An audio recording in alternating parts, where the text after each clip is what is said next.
శివ నిగమ ప్రణుత శివ నమక చమక స్తుత పర శివ హర శివ నటన చరణ శివ తిమిర హరణ శివ చరమ తరణ పద పర శివ హర శివ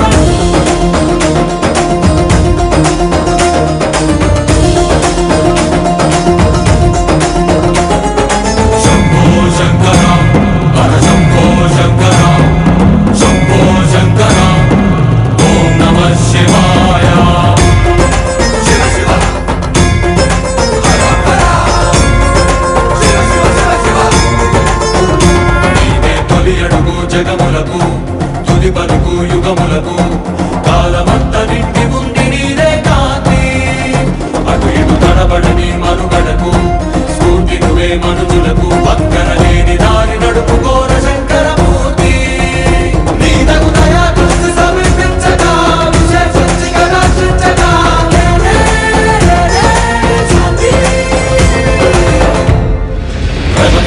శివ నిగమ ప్రణుత శివ నమక చమక స్తుత పర శివ హర శివ నటన చరణ శివ తిమిర హరణ శివ చరమ తరణ పద పర శివ హర శివ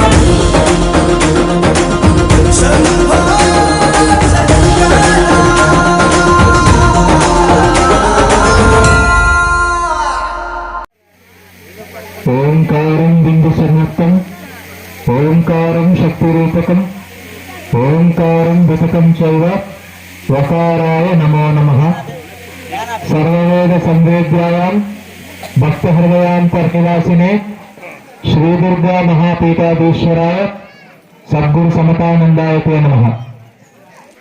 అందరూ కూడా గట్టిగా చెప్పాలి, హర హర మహాదేవ.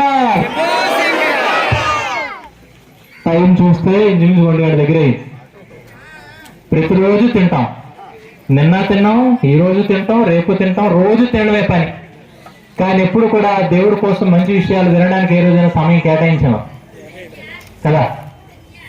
ఊరికేమో సంవత్సరం మొత్తంలో దేవుడు గుర్తురాడు, శివరాత్రి వచ్చేసరికి మాత్రం లింగాలు కలిపేస్తారు వెళ్ళి. సంవత్సరం అంతా కాతర చేయకుండా ఒకరోజు వెళ్ళి పూజలు చేసి దేవుడు కరుణిస్తాడా? చెప్పండి ఒకసారి. ఇప్పుడు ఎలక్షన్స్ వస్తున్నాయి, ఎవరో ఒక నాయకుడు అసలు ఎప్పుడు అందుబాటులో ఉన్నాడు, ఎలక్షన్ టైం అయ్యేసరికి మాత్రం నాకు ఓటు వేసినట్టు ఓటు వేస్తారా?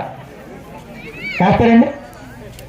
మరి ఇప్పుడు అలాగే మనం ఇప్పుడు తినడానికి వచ్చాము అనుకున్నదైతే హరహర మహాదేవ్ అన్నప్పుడు శంభో శంకర్ అనుకుని అటే తినేయండి. మాకు పుణ్యం గట్టొద్దు బాబు, మాకు బుక్కడమే కావాలా, మాకు బుక్తే కావాలి, భక్తి అక్కర్లేదు అని అనుకున్న వాళ్ళు అటే తినేయండి. లేదు మాకు భక్తి కావాలి, పరమశివుడి అనుగ్రహం పరిపూర్ణంగా ఉండాలనుకున్న వాళ్ళైతే గట్టిగా చెప్పండి. సాధారణంగా అన్ని పనులు చేస్తాం, పూజలు, యజ్ఞాలు, యాగాలు, హోమాలు, వ్రతాలు, దానాలు, ధర్మాలు అన్నీ చేస్తాం. కానీ ఎందుకు చేయాలో తెలియదు కదా. శివరాత్రి పొరపాటున శివరాత్రి ఎందుకు చేయాలని మన పిల్లలు అడిగితే చెప్పగలం సమాధానం? చెప్పండి ఒకసారి. బాబు శివరాత్రి ఎందుకు చేస్తారని చెప్పి తెలిసిన ఒకసారి చేయొద్దని. అది అలాంటివి తెలియదు. మరి అందుకే ఏంటంటే నిజంగా మరి ఊర్లో ఎన్ని గుళ్ళు ఉన్నాయో తెలియదు, కానీ ఊర్లోనే పెద్ద గుడి ఉంది, చిన్న గుడి పాల కదా. మరి అందువల్ల ఏంటంటే ఈరోజు శివరాత్రి కాబట్టి చాలా కార్యక్రమాలు హడావిడిగా ఉన్నాయి. సాధారణంగా 11 గంటలకల్లా వచ్చేద్దాం అనుకున్నా, కానీ దారిలో కొన్ని కార్యక్రమాలు ఆటంకమై మరి ఎవరిని కాదనుకోలేం కదా. ఇప్పుడు ఎవరిని కాదంటాం చెప్పండి. మరి అందువల్ల ఏమైంది, కొద్దిగా లేట్ అయింది. ఈ మధ్యలో జరిగిన ఇంకో గమ్మత్తు ఏంటి, ఇంచుమించుగా 11:30, 12 అవుతుంది, ఇంకా విజయనగరంలోనే ఉన్నా. మరి ఇంత దూరం వేగంగా వెళ్ళాలంటే కష్టమవుతుందని చెప్పి పిల్లలందరూ నడుపుతారు. కానీ నా నమ్మకం ఏంటంటే నేను బండి డ్రైవింగ్ చేస్తే ఇంకా వేగంగా వచ్చేస్తాను అనుకొని ఇంచుమించు గుడివాడ వరకు నేనే స్వయంగా బండి నడిపాను. చూసారు, ఆయన కొట్టాడు కానీ ఎవ్వరికి చేతులు రాలేదు. అంటే పెద్ద ఆయన వినేటప్పుడు ఆయనకి మనసుకి ఎందుకు వారే స్వామి మనం పిలిపిస్తే ఆయన అంత శ్రమపడి వచ్చారు మన కోసం అని ఆ మనసులో అది కదిలి అందుకు కొట్టాడు ఆయన. మిగిలిన వాళ్ళకి ఎందుకు అర్థం అవ్వలేదు, మెదడు విధిస్తారు ఇంకెందుకని. మరి అందుకే ఏంటంటే ఇది గొప్ప అవకాశం మన అందరికి. ఎందుకనంటే అన్ని రోజులు ఇలా గడపలేం కదా. మరి అందుకు ప్రత్యేకంగా ఈరోజు భగవంతుడు మన అందరిని అనుగ్రహించి మరి నన్ను మీకు కల్పించి మీ అందరినీ నేను కలిసే అవకాశం ఇచ్చాడంటే ఇది మనందరికీ గొప్ప అవకాశం. కాబట్టి గట్టిగా చెప్దాం ఒకసారి, హర హర మహాదేవ, హర హర మహాదేవ. చాలా సంతోషం. మరి ఈరోజు 33 కోట్ల దేవతలు ఉన్నారు. అందరి దేవుళ్ళ కంటే చాలా నిరాడంబరంగా ఉన్నవాడు, భక్తులకు సులువుగా దొరికేవాడు ఎవరు అని అంటే పరమశివుడే. అసలు ఈశ్వరుడు అంటేనే ఐశ్వర్యవంతుడు, అన్నిటికీ కూడా యజమాని అని అర్థం. మరి అన్నిటికీ యజమాని అయినా కూడా పరమశివుడు ఒంటి మీద బంగారం ఉంటాడా? ఏమండి, మనలాగా ఏమైనా పెద్ద డూప్లెక్స్ ఇంట్లో ఉంటాడా? లగ్జరీ కారులో తిరుగుతాడా? యాపిల్ ఫోన్లు వాడతాడు? ఏమీ లేదు. కానీ తనని ఎవరు ఏది అడిగితే అది ఇచ్చేస్తాడు. అది అంటే శివతత్వాన్ని చూసి, శివుని చూసి మనం ఏం తెలుసుకోవాలనంటే, నీ దగ్గర అనుభవించడానికి అన్ని రకాల అవకాశాలు ఉన్నా నీకేది అవసరం అది మాత్రమే నువ్వు వాడుకో. అర్థమవుతుందా? నీకు అనుభవించడానికి అన్ని ఎదురుగా ఉండొచ్చు, కానీ నీకు ఎంతవరకు అవసరం అదే చూసుకో. అంటే నువ్వు కేవలం సదుపాయంగా బ్రతకాలి తప్పితే ఆడంబరాలతో అపహాసాలతో బ్రతకూడదని చెప్పడమే శివ సందేశం అన్నమాట. అయితే మరి ఈరోజు శివరాత్రి అయినసరికి అందరూ ఒకటే గుర్తొస్తుంది, రాత్రి జాగారం ఉండాలని. మరి ఆ రాత్రి జాగారం ఎందుకు ఉండాలి అది తెలియదు. ఇప్పుడు ఆ జాగారం అయినా ఎలా చేస్తారని అంటే, మా అమ్మగారులు అయితే ఇంటి బయటకు వచ్చేస్తారు, కూర్చొని నోటుకు వచ్చిన మాట్లాడుకుంటారు, అది జాగారం వాళ్ళకి. మా అయ్యగారులకైతే వాళ్ళకి ఎప్పుడూ జాగారమే. సాయంత్రం 7 అయిన తర్వాత ఒకటి వేస్తాం అనుకో, ఏమండి, మరి పండగ కాబట్టి మరో కోట ఎక్కువ పెంచుతారు తప్పి తగ్గించరు. మరి మా కుర్రాళ్ళు గమనిస్తే సెకండ్ షో సినిమాలకు వెళ్ళిపోతారు, ఆ జాగారం అది. ఇదే జాగారం అంటే ఒకసారి ఆలోచించండి. జాగరణ అంటే జ్ఞాపకంతో ఉండడం అని అర్థం. ఏంటండి, వింటున్నారు అందరూ? నేను మాట్లాడడం మీకు ఇష్టపడితేనే మాట్లాడతాను, లేదంటే మిమ్మల్ని బాధ పెట్టి మాట్లాడితే ఉసిరంటారు చూడు, అది తగులుతుంది. మాట్లాడండి, ఇష్టమంటే గట్టిగా హర హర మహాదేవ. అయితే జాగరణ అంటే ఏం చెప్పాను? జ్ఞాపకంతో బ్రతకడం. ఏ జ్ఞాపకంతో బ్రతకడం?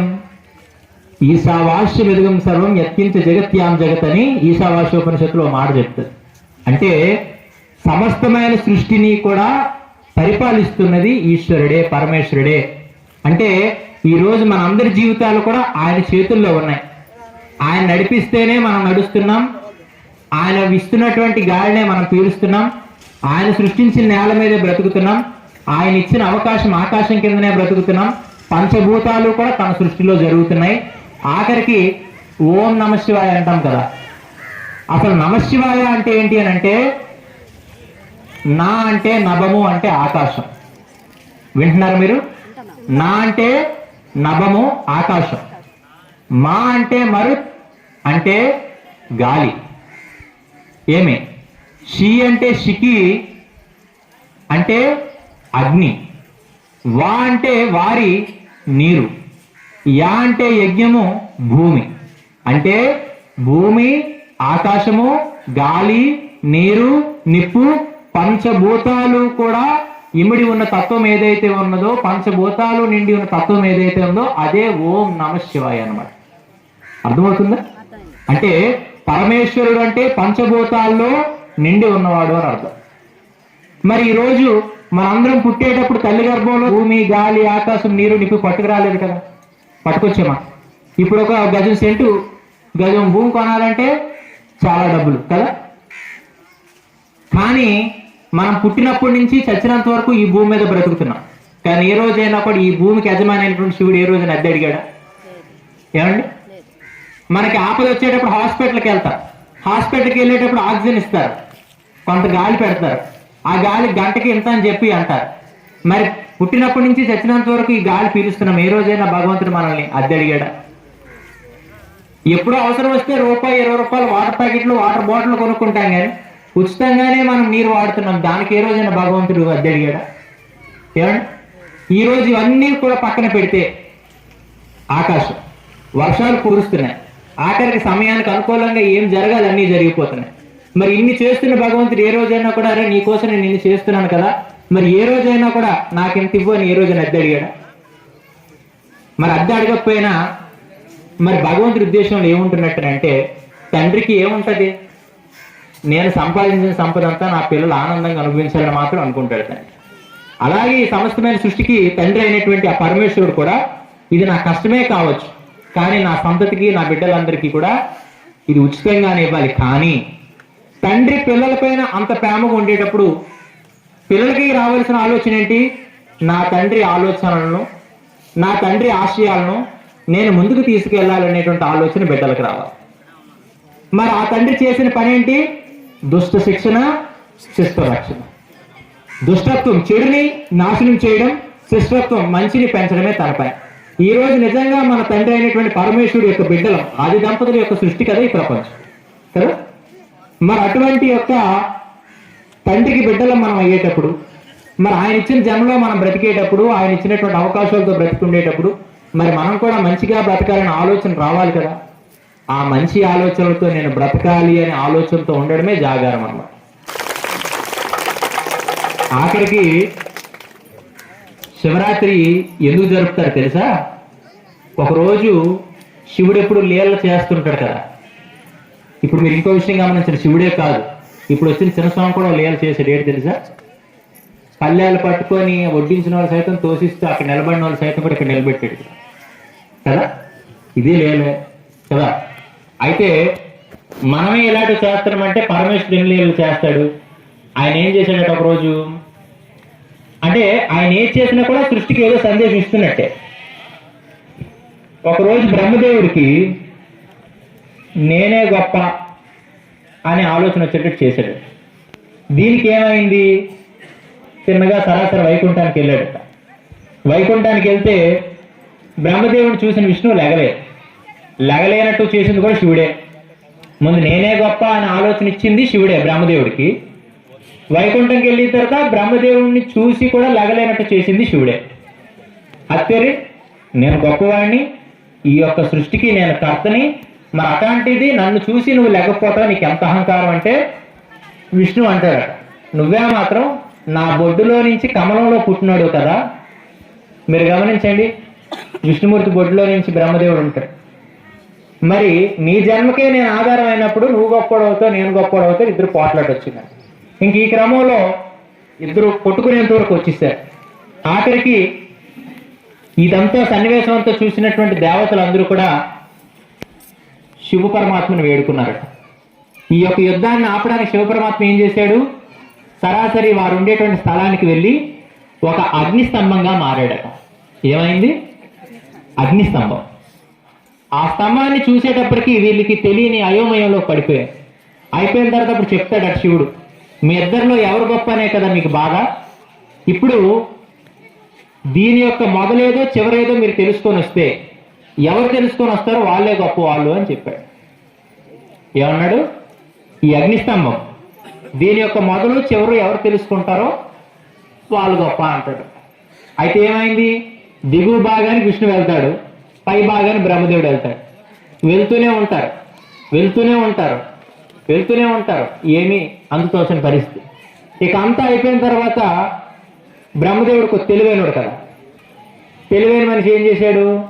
మనం ఎలాగోలాగా మనదే గొప్పతనం అనిపించుకోవాలని చెప్పి మొగలి పువ్వు కనిపించిందంట, కామధేనువు కనిపించిందంట, గోవు. ఈ రెండింటికి చెప్తాడట, చూడండి నేను పెద్దవాడిని, నేను చెప్పినట్టుగా మీకు చేస్తే గొప్ప మీకు అవకాశాలు ఇస్తానని చెప్పి చెప్తే అయితే మేము ఏం చేయాలని అడుగుతారట ఈ మొగలి పువ్వు, ఈ యొక్క గోవు. ఏం లేదు, నేను ఈ లింగానికి, ఈ అగ్నిస్తంభానికి చివరి నేను కనుగొన్నాను, చూశానని చెప్పి శివుడికి మీరు సాక్ష్యం చెప్పాలి.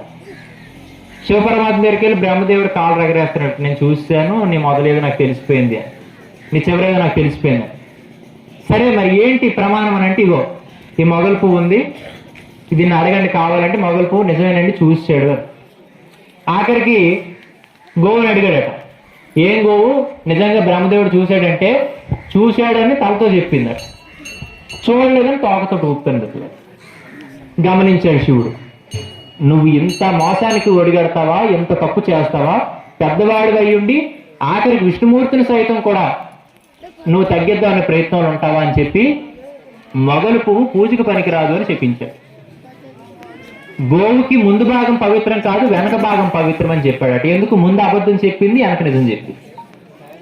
బ్రహ్మదేవుడు ఏం చెప్పాడంట? బ్రహ్మదేవుడికి నువ్వు పూజకే పనికిరావని చెప్పేశాడట. ఆఖరికి వీళ్ళు ముగ్గురు కూడా ప్రార్థన చేసి పూజలు చేస్తే అప్పుడు పశ్చాత్తాపం పొందితే, ప్రాయశ్చిత్తాన్ని పొందితే అప్పుడు అడుగుతాడంట, ఏంటి మరి మీరు ఎందుకు ఇంత తప్పు చేశారంటే, తెలియక అజ్ఞానంతో కొట్టుమిట్ట ఆడుతున్నాం స్వామి, దయచేసి మమ్మల్ని క్షమించానంటే అప్పుడు చెప్తాడంట, మొగలి పువ్వు నా పూజకి మాత్రమే పనికొస్తుంది. ఏం బ్రహ్మదేవుడు అయిన నువ్వు యజ్ఞం సమయంలో యజ్ఞ బ్రహ్మగా అప్పుడు పూజకు పనికొస్తావు. నీకు ప్రత్యేక గుళ్ళు గోపురాలు ఉండవు, కానీ యజ్ఞ సమయంలో నేను పూజిస్తాను.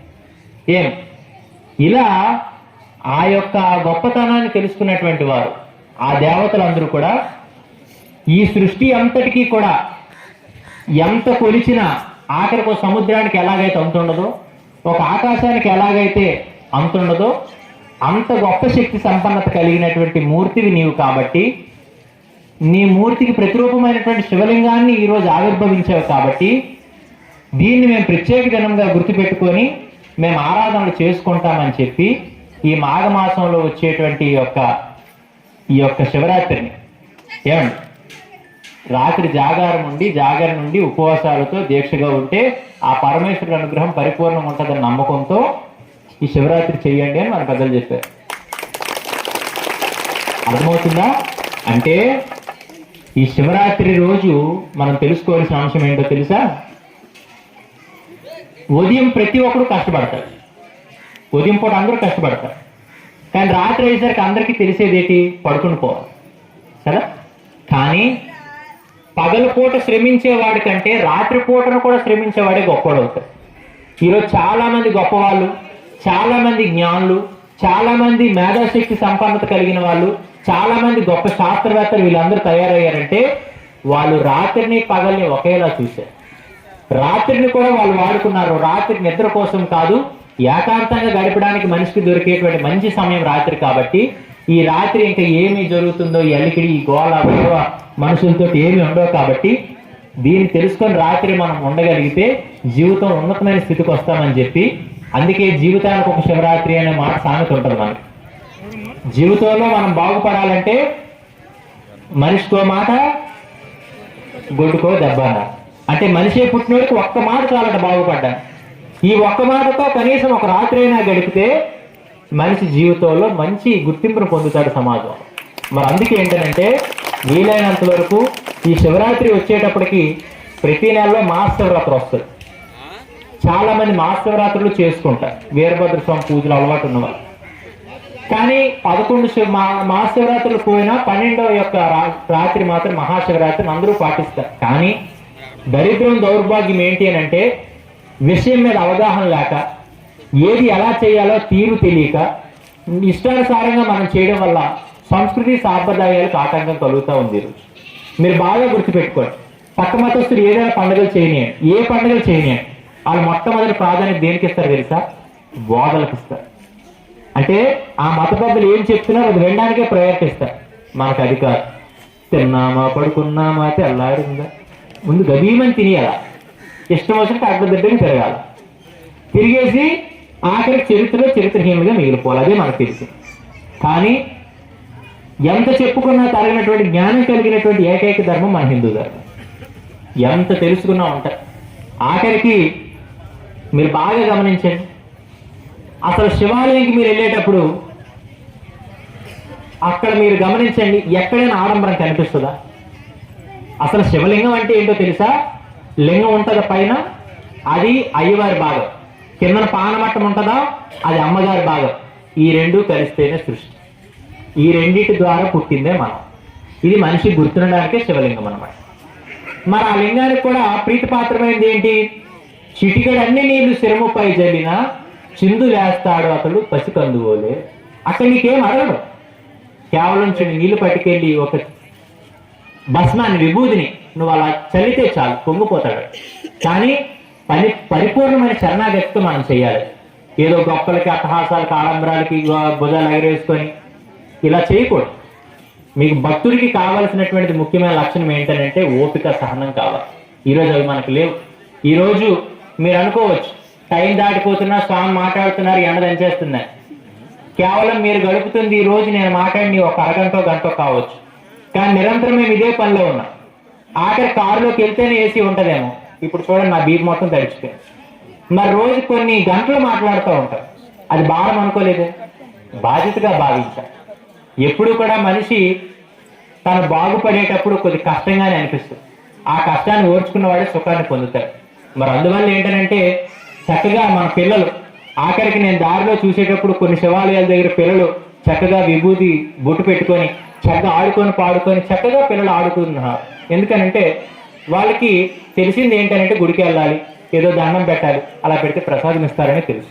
కానీ ఆ వయసులో పిల్లల్ని మనం దగ్గర చేర్చుకొని చక్కగా ఆ పిల్లలకి మనం మంచి విషయాలు చెప్తే రేపన్న రోజు మన యొక్క వంశానికి పేరు తెచ్చే వాళ్ళగా వాళ్ళు తయారైతేనే మనం ఎంతకాలం జీవితాన్ని గడిపినందుకు సార్థకత.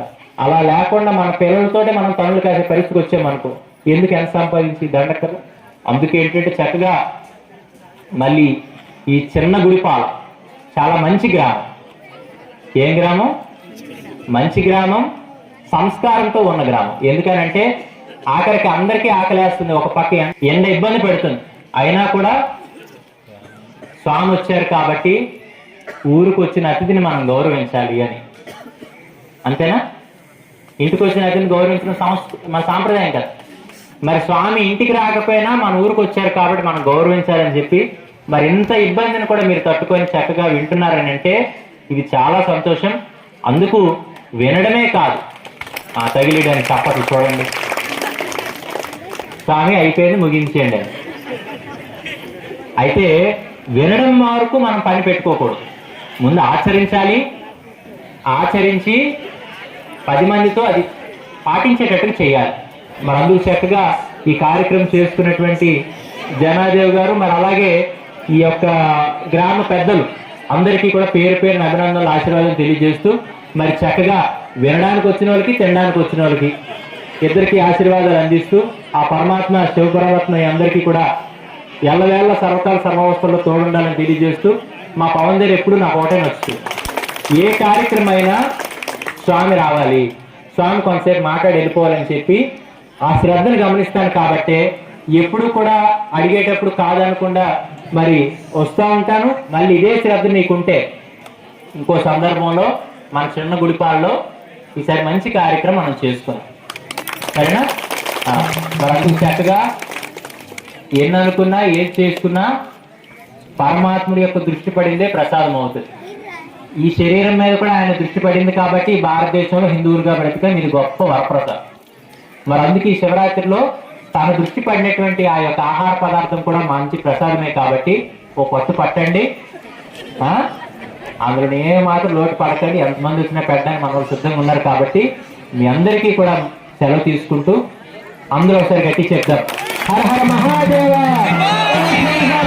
మహాదేవ, భారత్ మాతాకి, సనాతన ధర్మకి, గో మాతాకి, గీతా మాతాకి, చిన్నగుడిపాల గ్రామానికి, గ్రామ పెద్దలందరికీ, కార్యక్రమం నిర్వహించిన వారందరికీ, వచ్చిన మీ అందరికీ, మాకు కూడా